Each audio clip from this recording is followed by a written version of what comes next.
Podríamos titular esta plática de la soledad a la soledad, o sea, dentro de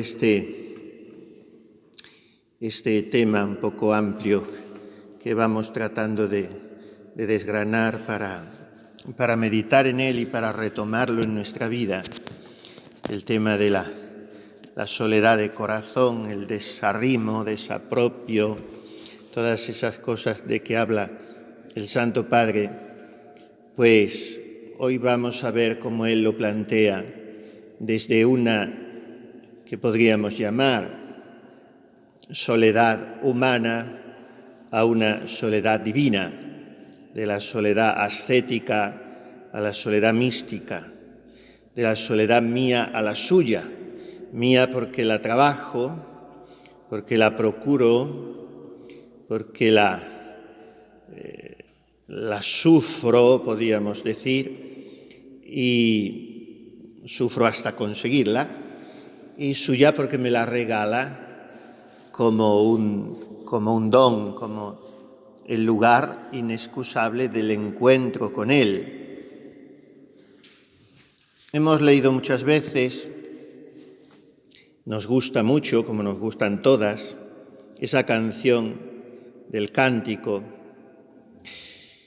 en la que el Santo Padre juega no solo con la palabra, ni siquiera solamente con el concepto de la soledad, sino con el sujeto de la soledad. O sea, el sujeto puedo ser yo o puede ser el amado. En soledad vivía y en soledad ha puesto ya su nido, y en soledad la guía a solas su querido, también en soledad de amor herido.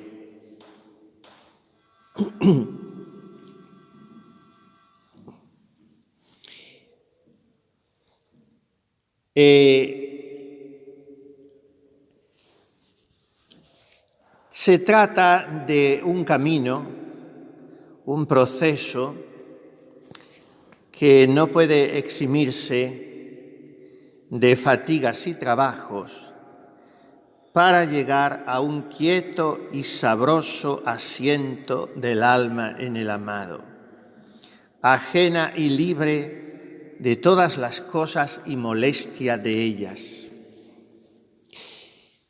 Hay que notar la frecuencia con que aparece en el sistema espiritual del Santo Padre, que no es naturalmente distinto del Evangelio, el objetivo de la libertad.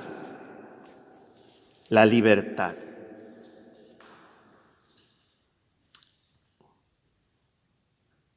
Cuando no la tenía el alma, es porque no había puesto su nido en soledad. O sea, no había alcanzado el hábito de la soledad. Una cosa es buscar, como dice la Santa Madre, muchas veces aparece esta expresión en ella, buscar ratos de soledad. Esto lo dice ella con frecuencia.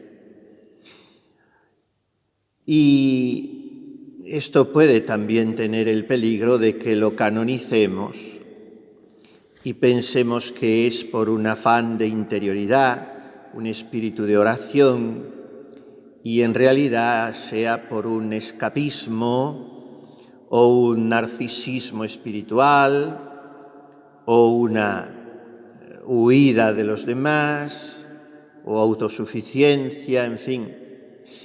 Cuando la soledad es una cosa que yo administro, dosifico en la medida de mi apetencia o de mi necesidad sensible.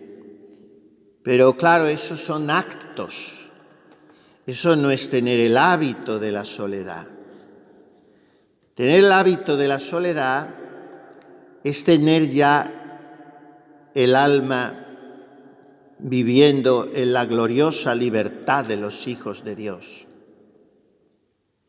Es haber alcanzado aquella gracia que muriendo la Santa Madre obtuvo a la beata Ana de San Bartolomé. Ella me concedió la libertad de no estar asida a nada. Ese es el hábito perfecto, dice el Santo Padre, de quietud de soledad. ¿Y en qué se diferencia de los actos aislados, momentáneos, bien que sean muy frecuentes, con los cuales yo busco la soledad o me refugio en ella? Como la monja cuando se enfada o se le cruzan los cables, que lo peor que puede pasar en ese convento es que tenga huerta grande y al fin de ella una ermita, porque allí se va y, mire, mejor que no se la busque, dejémosla allí hasta que se le pase la basca. Esto ha pasado alguna vez en algún convento de Australia, en los Antípodas. Aquí en España no sucede nunca eso. Pero, en fin, si sucediera, habría que decir que esa monja no es que sea amiga de la soledad, es que, en fin, no vamos a detenernos en describir los mecanismos psicológicos que se esconden detrás de eso, pero son huidas. No es el hábito de la soledad. ¿En qué se diferencia? Repetimos, en que cuando esa soledad es un hábito y por lo tanto está sustentado por la virtud, y esa virtud, que son muchas juntas, que es la virtud de la fe, porque sin vida de fe no hay ese amor a la soledad, que es la virtud de la caridad, porque sin amor de Dios no le busco a Él solo, que es la virtud de la prudencia, porque es hacer en cada momento lo que tengo que hacer, que es la virtud de la justicia, porque es dar a cada uno lo suyo y yo le doy a Dios todo lo que puedo y tengo, y es la virtud de la templanza, porque es moderar los apetitos. En fin, son muchas virtudes, pero esas virtudes vienen, como decíamos ayer, movidas al modo divino cuando son los dones del Espíritu Santo los que las ponen en funcionamiento, cuando no las gobierna mi propio natural. Y entonces son virtudes, sí, de cosas buenas, pero se mueven al modo humano, al modo mío. Cuando esas virtudes se mueven al modo divino, porque vienen los dones del Espíritu Santo a engrasarlas y a empujarlas, entonces la soledad ya no es mi soledad, es su soledad, porque Él me la regala. ¿Y cuál es la diferencia? Que el alma, dice el Santo Padre, es ya movida y guiada a las cosas divinas del Espíritu de Dios. El alma es movida por el amado. No hay medios, ni siquiera de ángeles, dirá el Santo Padre. Miren que el ángel de la guarda es al que le debemos muchísimas, por no decir casi todas, las inspiraciones divinas. Él lleva nuestras oraciones, Él nos trae los susurros de Dios, el ángel de la guarda nos empuja a lo bueno. Bueno, pues cuando se ha originado ya este hábito de soledad en el alma, ya se comunica directamente el amado sin otros medios de ángeles ni de hombres. Claro, si ya ni es competente en ese campo el ángel de la guarda, cuanto menos la madre priora o un padre que en ejercicios sí, todo eso te ayuda, pero es el Señor el que te está guiando a Él, exclusivamente a Él, conduciéndote a Él y poniéndote en Él. Ya no hay figuras ni formas, sino que estando el amado enamorado del alma como el alma está enamorada de Él, Herido de amor, él de ella, en la soledad y libertad de espíritu, repite otra vez el Santo Padre, entonces se produce este regalo, este don.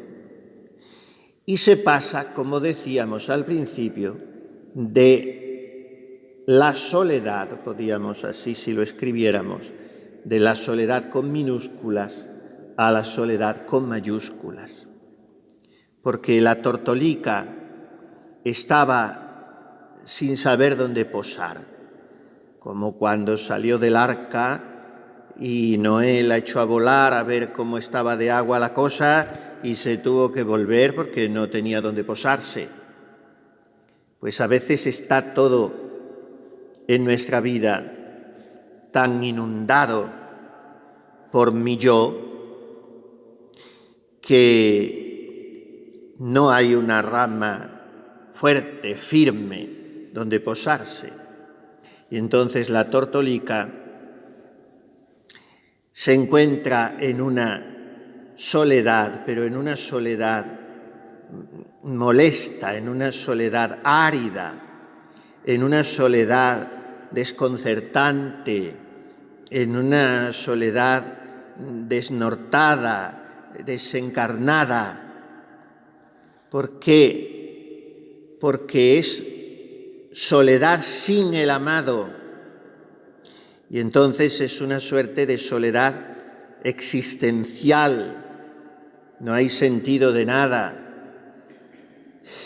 Ahora, si empieza a trabajar desde ahí y cuando ve que va a posarse en cosas para paliar esa soledad, resulta que las ramas son tan frágiles que se quiebran y esas cosas son las criaturas o esas cosas son ella misma, porque esas almas, como decíamos antes, que huyen de las criaturas, no saben hacia dónde, pero huyen, al final, como al huir de las criaturas, estás huyendo en ese sentido, al huir, al refugiarte en tu propio castillo, estás huyendo de todo, también de Dios, pues se quieren posar en sí mismas y tampoco funciona. Y esas ramas se quiebran. Entonces el alma anda un poco, pues, así, desalada, desnortada. Y ella empieza a comprobar que nada le garantiza el remedio de su soledad. Ninguna cosa le hace consuelo ni compañía. Y comprende que se trata de hallar al amado. Y entonces ya no son actos de soledad los que le compensan, sino es vida de soledad. Y esto es lo que significa el Santo Padre al decir: en soledad ha puesto ya su nido. O sea, aquí está el paso de una soledad a otra. En soledad vivía, pero en una soledad, se dice ahora puntual, en una soledad de actos, pero ahora en soledad ha puesto ya su nido, ya es una soledad habitual, ya es una soledad hecha vida y constante. San Juan de Ávila escribe a un sacerdote esta frase: sea el altar su deseo, su nido y descanso. Mejor dicho, sea el altar su deseo, su gozo y descanso, como el nido para el pájaro. Recuerdo que, estando en el seminario, el director espiritual que teníamos, que era un santito, eran 4 hermanos sacerdotes, uno de ellos carmelita calzado, los López Melús, y era don Justo. Yo le quería mucho, tenía la sencillez de un niño aquel hombre, y una grandísima cultura, y era un hombre de muchas citas, y nos daba todas las semanas una instrucción de media hora. No tardaban más, me parece que eran los viernes. Los viernes por la tarde no teníamos la oración, como las monjas, en su lugar teníamos la instrucción. No, sí teníamos, lo que pasa que en vez de media hora de oración, no sé si que teníamos un cuarto de hora, luego la otra media hora la instrucción. Bueno, total que don Justo nos citaba mucho esa frase y decía que el altar debe ser para el sacerdote como la tierra para Anteo.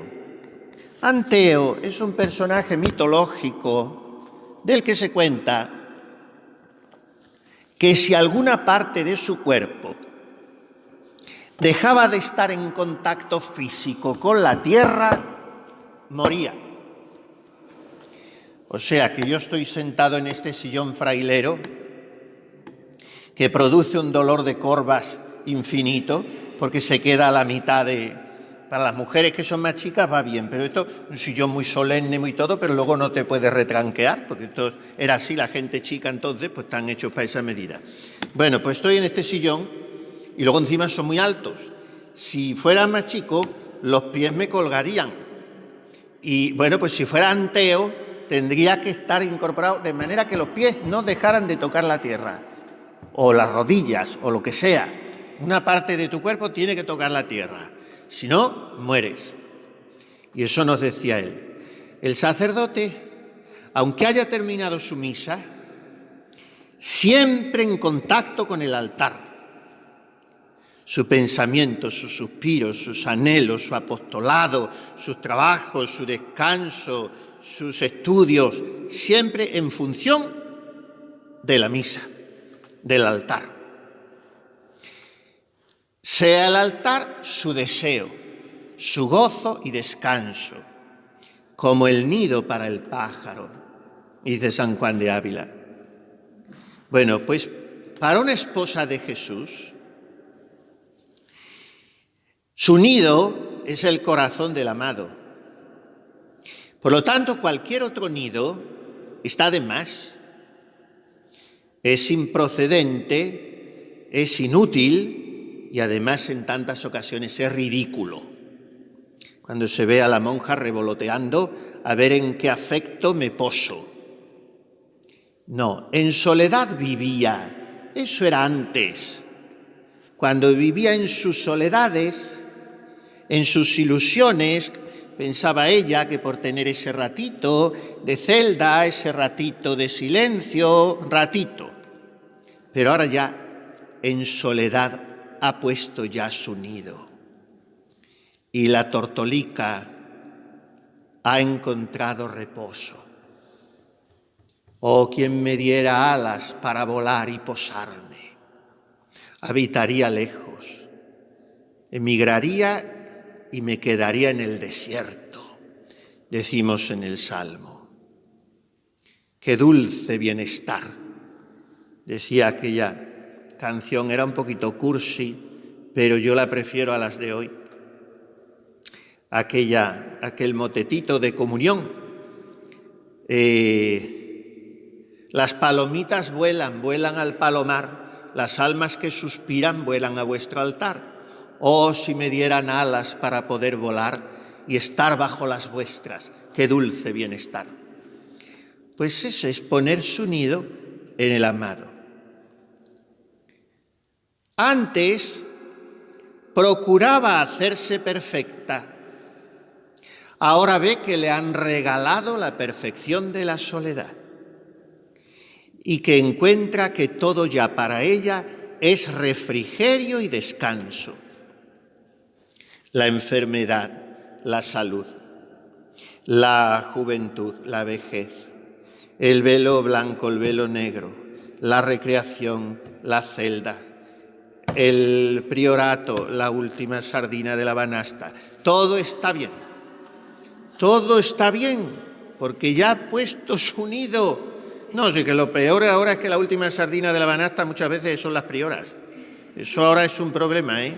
Ahora se ha rebajado todo tanto que de excesivo rendibus se ha pasado a a un tú por tú, que eso es problemático. O sea, la última sardina de la banasta tienen que serlo todas, y a ver quién competir por ser la última sardina de la banasta. Entonces eso es un convento bueno, competir por ser la última.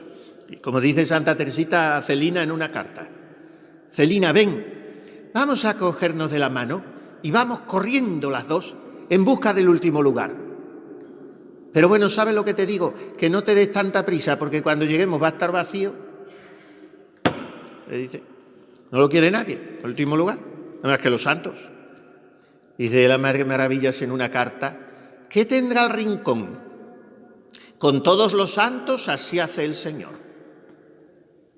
El rincón.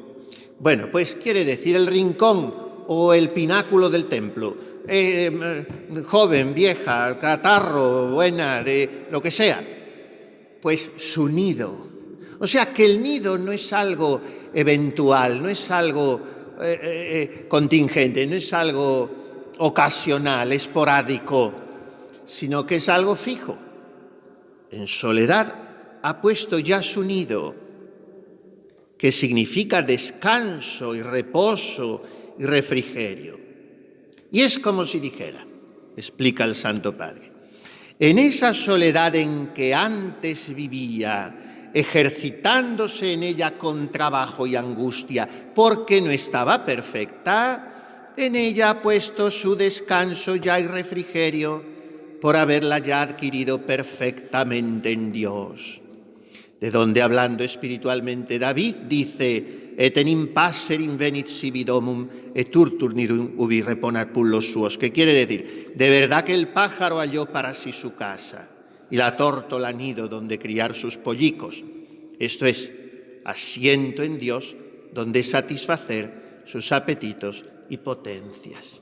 O sea, de mi soledad, ejercitada meritoriamente, laudablemente, pero ascéticamente, humanamente, a su soledad, regalada, místicamente, gratuitamente.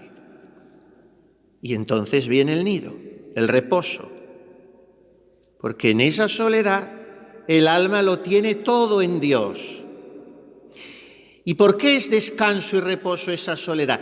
Porque, ya vuelvo a repetir, no es ella la que está constantemente engrasando la maquinaria de sus virtudes, sino que es el Espíritu Santo el que la guía y la mueve y la levanta a las cosas divinas.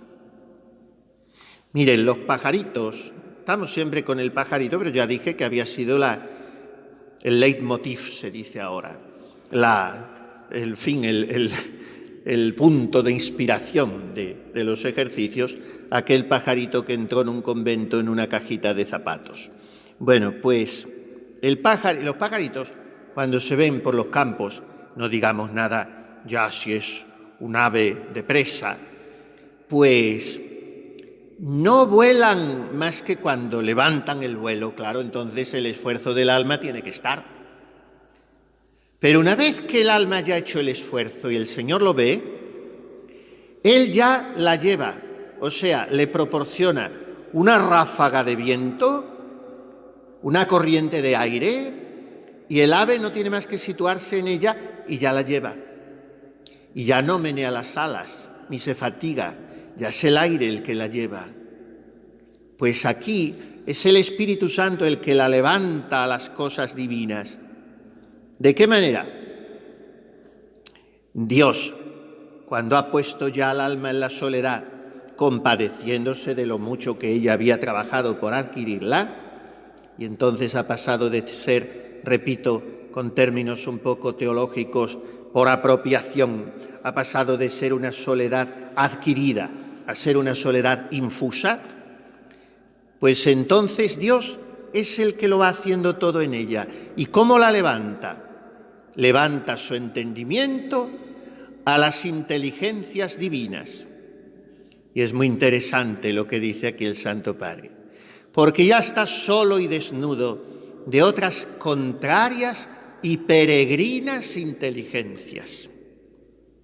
Qué pena que tantas veces cebemos nuestro entendimiento con inteligencias peregrinas. O sea, perdonen mi franca brusquedad, con estupideces, que es lo que significa eso. Estamos pensando en necedades, o en niñerías, o en ridiculeces, o en locuras. Son cosas peregrinas, fantasías, imaginaciones inútiles, o proyectitos de corto alcance. En una de las primeras moradas, no me acuerdo si es la primera o la segunda, dice la Santa Madre que no hay que hacer al entendimiento ratero y cobarde. Ratero. Un ratero no es el que asalta un banco para llevarse 1 millón de euros. Un ratero es el que te roba los 2 euros que tengas en el bolsillo, en el autobús, sin que te des cuenta, como pasaba en Roma. En Roma entrabas en el metro, en el autobús, y tenías que arrimarte a todas las paredes posibles y cerrar el abrigo por todos lados porque te habías cuidado y te habían quitado la camiseta. Entonces, un ratero es eso, que se conforma con 2 euros. Pues el entendimiento es ratero y cobarde cuando está pendiente de esas bobadas. También en las primeras moradas dice la Santa Madre, las cosas del alma se han de considerar con plenitud, anchura y grandeza. Un alma santa es un alma grande, noble, esponjada, elevada. No vuelvo a decir la palabra, que ya digo que no quiero yo tener nada, al contrario. Me encantan los pueblos y la gente de pueblo y se pasa muy bien con ellos. Pero en fin, un alma santa no es un alma pueblerina, no es un alma raquítica. Por eso me subleva cuando veo en las almas consagradas la curiosidad. La clausura es una cosa maravillosa vivida con un alma grande, pero con un alma pequeña la clausura empequeñece todavía más, porque es un ámbito muy cerrado y estás pendiente de las 4 tonterías de las que viven contigo. Hay que liberarse de todo eso y ser almas anchas, como ancho es el corazón de Jesús, más que los océanos y las galaxias. Pues ensancharnos por dentro y no estar pendientes de bobadas. ¿Qué pasa aquí? Que Dios levanta al alma a inteligencias divinas. ¿Y en qué está ocupado el entendimiento de esa alma? En Dios. Se ha terminado. Y todo lo demás, porque claro, todo el día no estamos pensando en Dios, pues todo lo demás que cae en ese entendimiento, al final se perfuma de Dios, siempre tiene que ver con Dios. He conocido tal persona, me han contado tal cosa, pasa tal cosa en España, en Venezuela, lo otro. Pues al final Dios, que Dios sea conocido, que Dios sea amado, que las almas se salven, que los hombres lleguen al conocimiento de la verdad, que yo llegue, Dios mío, a la unión contigo, porque la caridad bien entendida empieza por mí misma y lo tengo que pedir así, porque del que yo sea santa depende que el mundo se santifique. Eso es la inteligencia levantada a las cosas divinas. Desnudo de otras contrarias y peregrinas inteligencias, el entendimiento. ¿Y la voluntad? Pues la voluntad la mueve el Espíritu Santo libremente al amor de Dios, porque ya está sola y libre de otras afecciones. Fíjense que la soledad, entendida como actitud vital, el Santo Padre siempre la pone en par igual con la libertad. Donde hay soledad, hay libertad. Donde el alma vive sola con él solo, no está condicionada por nada ni por nadie. Es la más obediente, la más sumisa, la más rendida de juicio, la menos independentista y la menos kikiriquí del convento. Pero por dentro es libre. Por tanto, la voluntad, Dios la libera de otras afecciones porque está sola. Y si el entendimiento se queda libre de peregrinas inteligencias, Y la voluntad se queda libre y sola de afectos impertinentes. ¿A la memoria qué le sucede? Pues que se llena de divinas noticias, porque también está ya sola y vacía de otras imaginaciones y fantasías. Ya sabemos que la memoria la pone siempre el Santo Padre como tercera potencia del alma, aunque no lo es. Él lo sabía. Había estudiado en Salamanca, tenía una formación metafísica extraordinaria, tomista, y él sabía que la memoria es sentido interno del alma. Potencia del alma no tiene más que dos, que son el entendimiento y la voluntad. Pero él pone siempre la memoria porque le conviene para su sistema, y casi todos los maestros espirituales también la ponen, la Santa Madre también, como potencia del alma. Bueno, pues tomémosla así. Entonces la memoria es el archivo del entendimiento. Es aquello a lo que nos retrotraemos constantemente porque vamos ahí almacenando conocimientos. A veces cuando hablas y sacas cosas y citas, recuerdos, ¡ay, qué inteligente es usted! Yo no soy inteligente nada de nada. Tengo un poco de memoria, que es la inteligencia de los tontos. Porque el inteligente analiza, el inteligente sintetiza, el inteligente es especulativo, el inteligente adelgaza los argumentos, el inteligente se parece a Dios. Y el que tiene memoria, pues es un pobre tonto que más o menos ha sabido organizar el almacén y tira de según qué cajón cuando le conviene y así engaña al enemigo, como los charlatanes de feria. Pero la memoria, bueno, es una gran ayuda, claro que sí. No vamos a decir que no, pero hay que tenerla muy bien educada para que sea ayuda. Si no, lo que es una gran desayudadora. Porque como el almacén no esté bien organizado y las cosas que no te convenga sacarlas con frecuencia, no las tengas muy bien metidas bajo llave, aquello es un caos. Porque entonces lo que más a mano tienes siempre son papeles inservibles. Por tanto, la memoria, primero hay que ser muy selectivo en lo que se mete en ella. Y lo que no me interese, ¿para qué lo voy a guardar? Hay monjas que tienen el síndrome de Diógenes, y que no se puede entrar en esas celdas más que con zancos o en esas oficinas. Yo a veces entro en conventos y digo, pero bueno, ¿cómo se puede una monja ir de la oficina? Como si no fuese a morirse esa misma tarde, que es como hay que salir de la oficina. Como si te fueses a morir.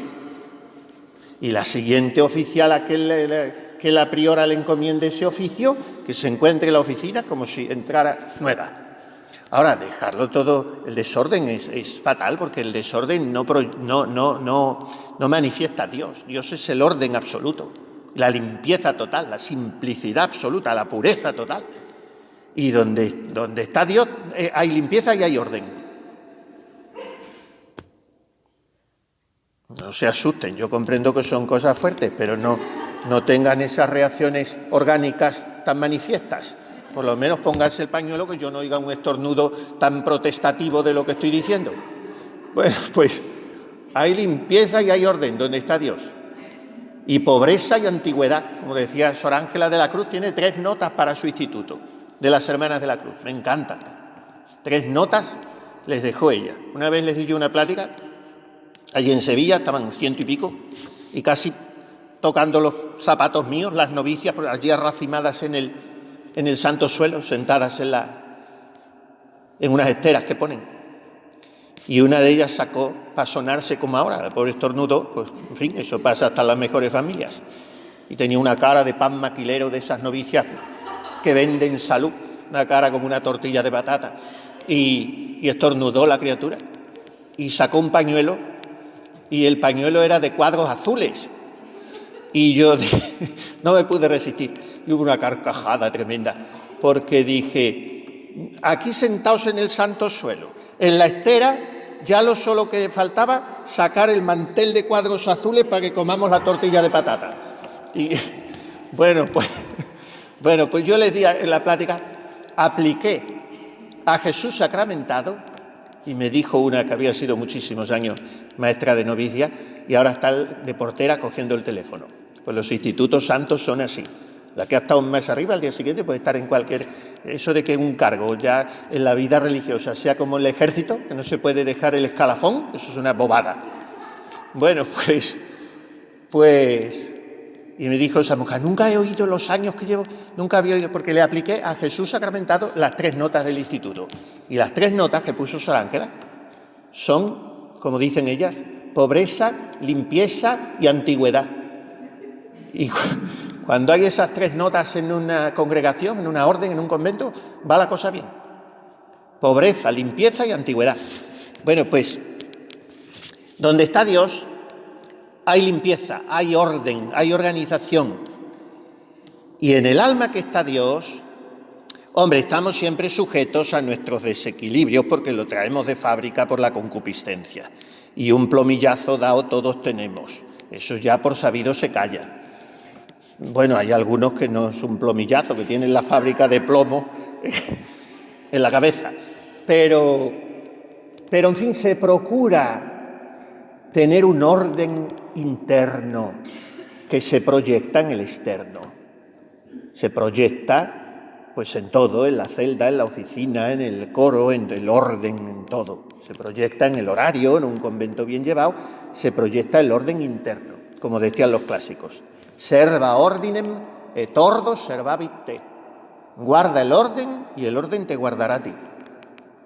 Bueno, pues guardar el orden en la memoria es tener una memoria selectiva y no amontonar por amontonar. Y cuando el alma ha puesto su nido en la soledad, o mejor dicho, Dios la ha cogido y la ha puesto en el nido, pues el entendimiento está ya libre de inteligencias peregrinas y está levantado a inteligencias divinas. La voluntad está sola y libre de afectos desordenados y está llena del amor de Dios. Y la memoria está vacía de imaginaciones y fantasías y recuerdos inútiles y bobadas. Y está llena de divinas noticias. Cuidado con el pasado.